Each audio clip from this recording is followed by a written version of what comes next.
So it's time for another Coffin Joe movie. Well, sort of a Coffin Joe movie. Zedu Kashon is kind of a character in this, but Awakening of the Beast. It's in my opinion, a very misunderstood film.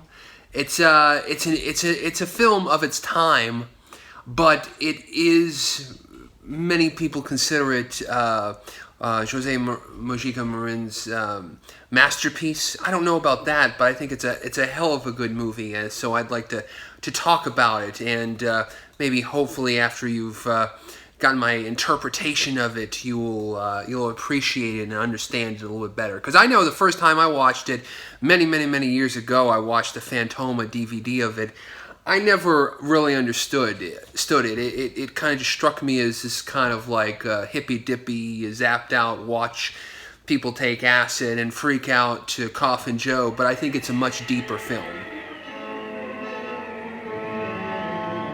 Depois de 3 décadas nas sombras, volta às telas do Brasil Zé do Caixão, personagem imortal da mitologia brasileira, criação do grande cineasta José Mojica Marins.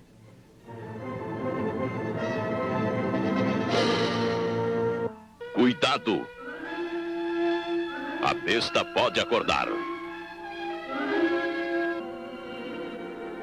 O Despertar da Besta. Filme violento, incendiário.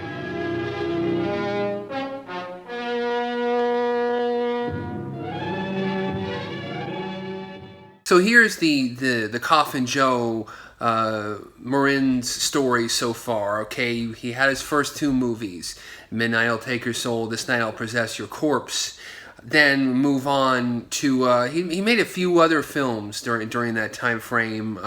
Made a movie, an anthology, horror film anthology, Trilogy of Terror. He directed one part of Trilogy of Terror. Then he made The Strange World of Coffin Joe, where he directed the entire thing. And from then on, there were a lot of things, a lot of products, a lot of movies that were called The Strange World of Coffin Joe. There's a lot of Strange Worlds of Coffin Joe. It's very confusing. In fact, the documentary made in 2001 about Marins is The Strange World of Jose Mojica Marins, or is it The Strange Universe? I don't know. So he made those films.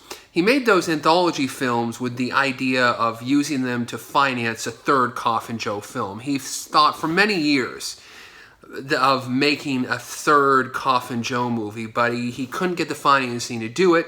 So in the late 60s, the film that he created was Awakening of the Beast. Well, the original title was like Ritual dos Sadicos.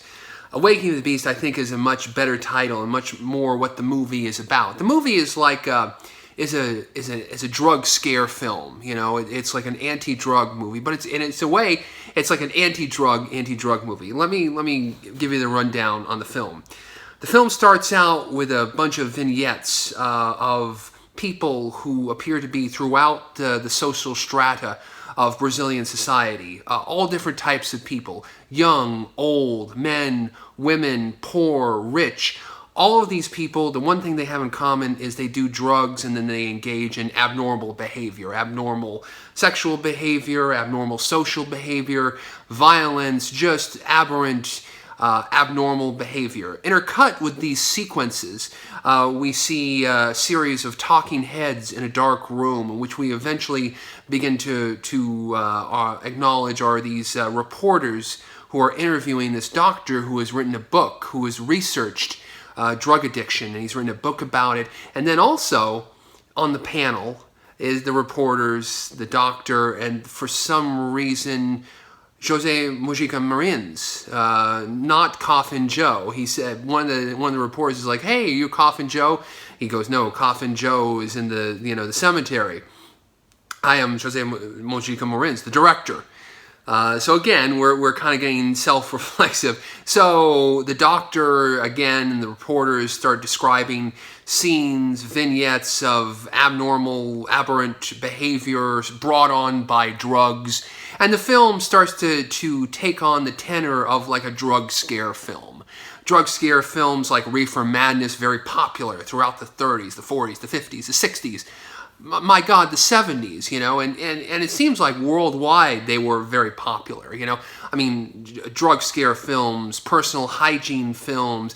Marins himself says one of the first things he ever saw on screen in a movie theater was a gigantic close-up of a woman's genitals, which were infected with venereal disease from a hygiene film.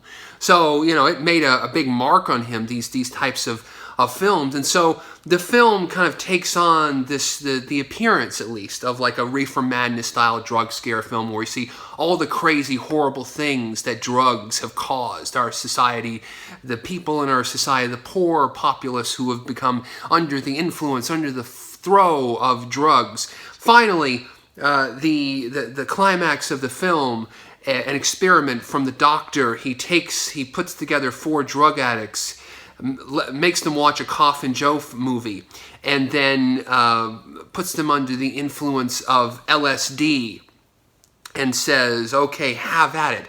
And they start to have these vivid hallucinations in color. The whole film, most of the film was in black and white. Just like in This Night I'll Possess Your Corpse, there's a special color sequence at the end of the film. Well, half of it seems to be red tinted, but then there's some full color, burst into full color, these hallucinations where Coffin Joe appears to people and either enables them, persecutes them, all types of different things happen before our eyes in vivid, striking color. The hallucinations, the weird, hippy-dippy hallucinations. Coffin Joe. The film crescendos, climaxes with these weird, wild hallucinations. And then comes the denouement, the payoff from the doctor. They weren't given LSD. He just gave them distilled water. The hallucinations were from everything from their own imaginations. No influence from drugs. And then comes the doctor explaining how, in his mind, drugs don't cause abnormal behavior. The abnormal behavior was already inside the people. Drugs just allowed them to express it. It gave them an excuse. It gave them a doorway to open that side of themselves, which was already there. And so the lights come on. We see it's not, the black room becomes just a regular television studio with cameras. Everybody walks off, and Marins himself walks off into the sunset. It's an interesting movie.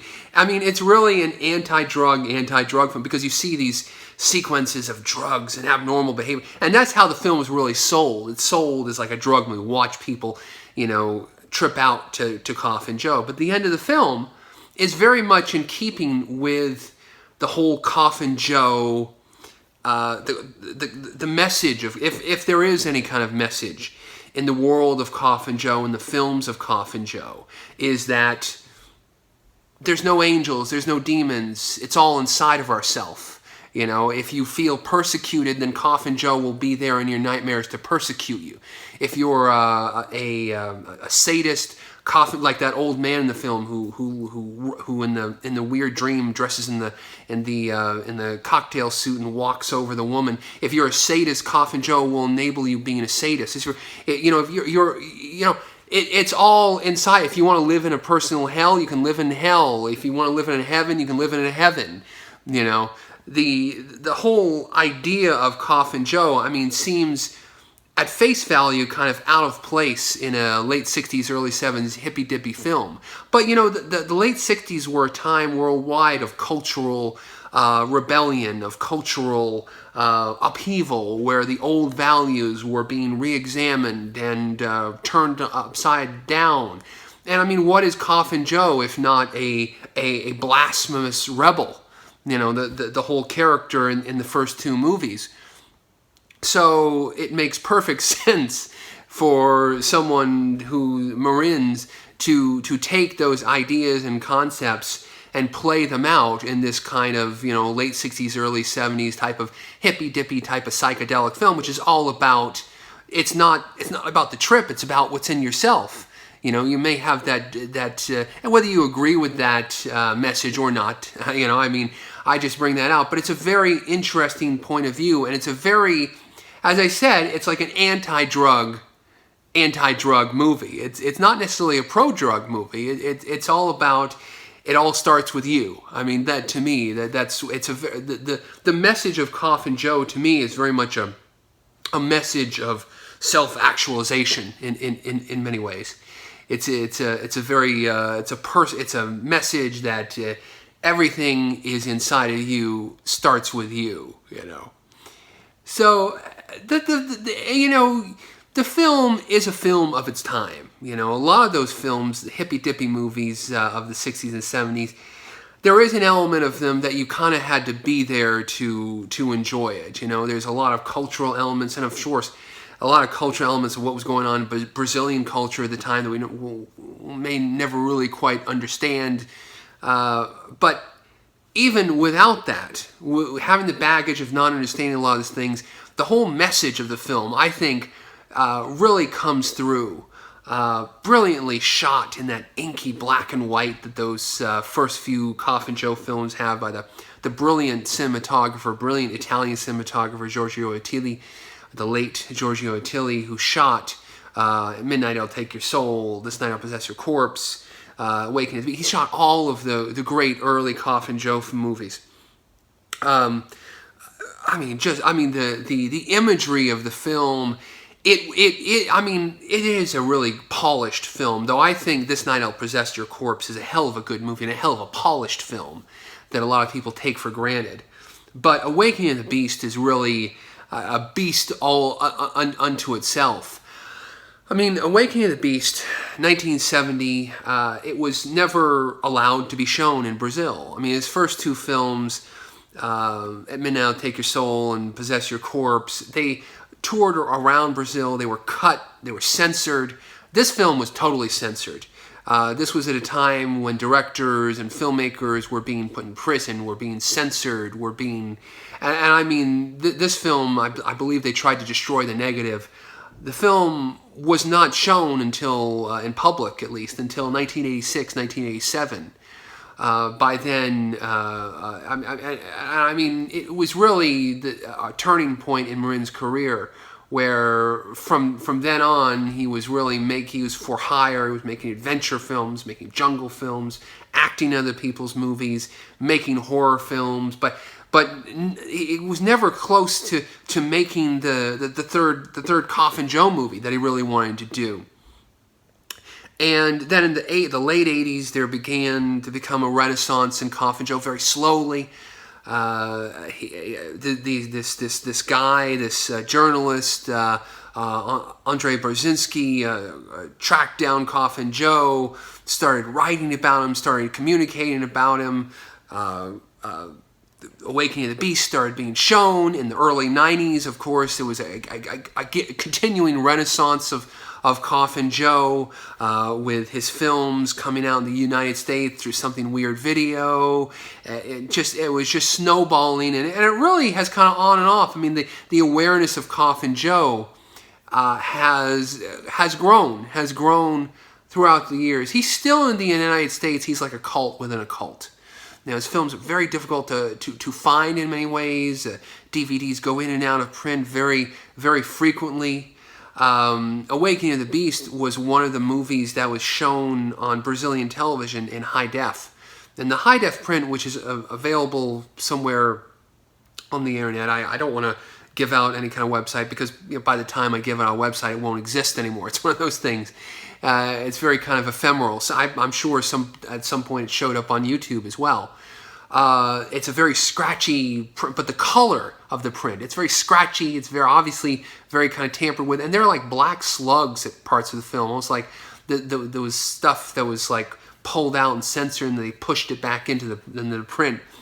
That type of stuff. But it's a very beautiful picture, and so this is one of the films which I think would look wonderful in a high def release.